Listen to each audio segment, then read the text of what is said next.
MLA एक सांसद छोड़ेंगे एनडीए महाराष्ट्र में।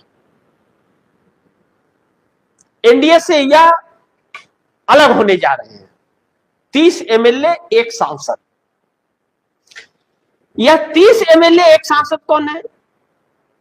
एनसीपी सुनेत्रा पवार के 30 सांसदों विधायकों ने बगावत कर दिया है और वह भारतीय जनता पार्टी में शामिल होंगे। ऐसा कहा जा रहा है कि वह एनसीपी छोड़कर, और 30 विधायक अगर एनसीपी छोड़ते हैं तो उनके ऊपर दर बदल कोई कानून लागू नहीं होता।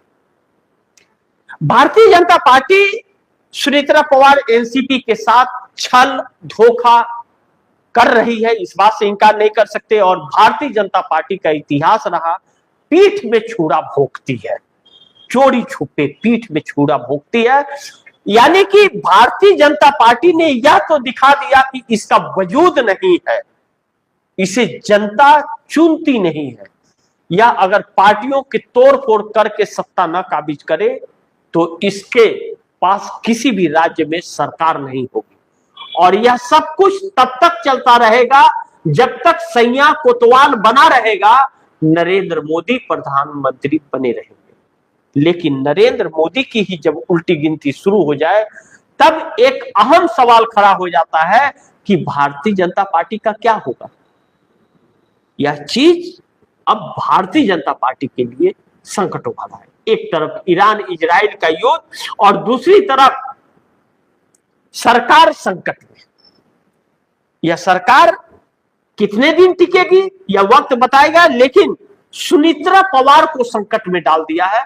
और सुनेत्रा पवार से अगर एनसीपी हाथ से छीनती है और यह अलग होते हैं तो क्या सुनेत्रा पवार पार्टी खड़ी कर पाएंगे या राजनीति से संन्यास ले लेंगे? लेकिन भारतीय जनता पार्टी यह इसलिए छोड़ रही है क्योंकि एनडीए के अंदर सुनेत्रा पवार भी कभी शरद के पास, कभी इधर कभी उधर, और एकनाथ शिंदे कभी इधर कभी उधर। यानी कि एकनाथ शिंदे बोझ बने हुए, भरोसा नहीं है और एकनाथ शिंदे के लोग नहीं टूट रहे हैं, तो इससे सुनेत्रा पवार को तोड़ने में आसानी हो रही है क्योंकि जो नेता है वह ईडी सीबीआई के शिकंजे में है और वह भाजपा में शामिल हो सकते हैं। लेकिन बाद में उनकी राजनीति को क्या होगा जब महाराष्ट्र की जनता उन्हें अस्वीकार करते। यह भी एक बहुत महत्वपूर्ण बिंदु है जिस पर हम लोग को चर्चा आने वाले वक्त में करना पड़ेगा और इसका क्या प्रभाव पड़ता है कुछ ही दिन में यह तस्वीरें भी सामने आने वाली है।